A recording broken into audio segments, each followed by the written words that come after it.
राजू ने देखा सुनहरा आम पेड़ पर ऊपर। ई मुझे वह आम चाहिए, उसने कहा अपना पेट मलते हुए। लेकिन पेड़ बहुत लंबा था और राजू को चढ़ना नहीं आता था। तभी एक तोता उड़ता हुआ आया और चीखा, वह कोई साधारण आम नहीं है, यह बात करता है। राजू ने पलक झपकाई। एक बात करने वाला आम? हाँ सही है, फिर भी जिज्ञासा ने उसे हरा दिया।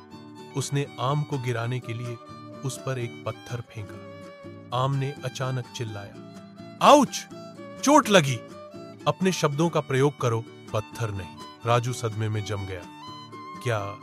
क्या आम ने अभी बात की? हाँ, आम ने कहा, अब धीरे धीरे नीचे तैर रहा था। मैं बात करता हूं और मैं सिखाता हूं। राजू ने चौड़ी आंखों से घूर कर देखा। तुम क्या सिखाते हो? आम डगमगा गया, जमीन पर बैठा और कहा, मैं भूखे बच्चों को धैर्यवान और दयालु बनना सिखाता हूं। राजू बैठ गया। ठीक है, मुझे सिखाओ। पहला पाठ, आम ने कहा, पत्थर मत फेंको, दयालु बनो। राजू ने सिर हिलाया। दूसरा पाठ, धैर्य मीठा फल लाता है।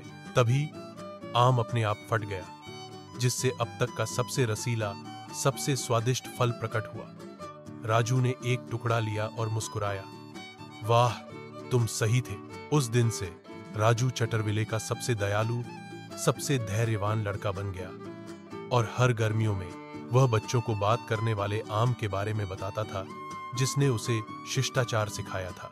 यह साबित करने के लिए जूस की मूंछों के साथ कहानी का नैतिक, दयालुता, धैर्य और सहनशीलता हमेशा सबसे मीठे पुरस्कार लाते हैं, भले ही वे एक बात करने वाले आम से आए।